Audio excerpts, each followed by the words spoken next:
स्वामी समर्थ. समर्थ सेवेकरांना आपल्या कुलदेवतेविषयी थोडीशी माहिती असली पाहिजे. प्रत्येक कुटुंबाची एक कुलदेवता असते. कुलदेवता म्हणजे आपल्या कुळाचा सांभाळ करणारी देवी. आता प्रत्येक ठिकाणी आपण उपदेवी मानल्या गेलेल्या आहेत. जसे एकविरा देवी पण तो प्रमुख देवी आहे, की रेणुका जी माहूरगडावर आहे.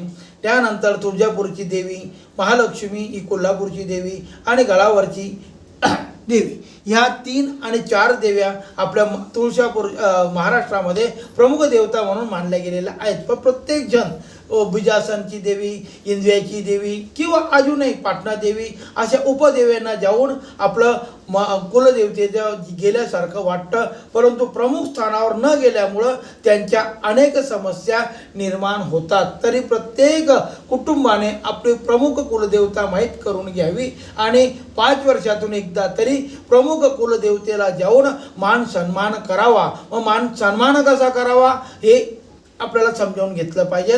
प्रत्येक देवीला जात असताना सपाट पठारावरची देवी आणि उंच गडावरच्या देव्या अशा 2 प्रकारच्या देव्या असतात.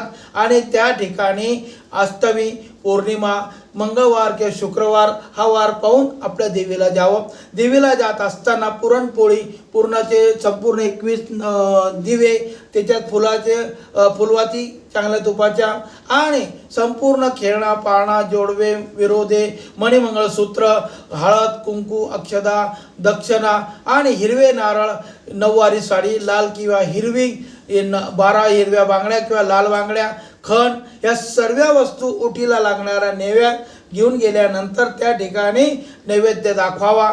संपूर्ण ओटीचं सामान देवीला अर्पण करावा. नवरत्न मंत्राची माळ करावी, देवीची आरती म्हणावी आणि तो संपूर्ण नैवेद्य त्याच मंदिरात खाऊन आपल्या देवीच्या दर्शन घेऊन सरळ आपल्या घरी परत यावं. ही कुलदेवतेची सेवा आपण शक्यतो अश्विन नवरात्र सोडून इतर वेळे केलीस ती फायदेशीर होते. तरीसुद्धा प्रत्येकाने आपल्या क्षात्र धर्मामध्ये आपली कुलदेवता कोणती आहे हे स्वामी समर्थ केंद्रात जाऊन समजावून घ्यावं. किंवा क्षात्र धर्म विकत घेतल्यास तुम्हाला तुमच्या कुलदेवतेविषयी संपूर्ण माहिती होते. गोत्र कोणतं, प्रवर कोणतं, आपलं वंश कोणता, ही सर्व माहिती त्या क्षात्र धर्मात दिलेल्या असल्यामुळे दिंडोरेपणित मार्गातील क्षात्र धर्माचा उपयोग करून आपली कुलदेवता माहीत करून घ्यावी आणि कुलदेवतेचा कोणता दोष असेल तो दूर करावा ही स्वामी समर्थ चरणी प्रार्थना.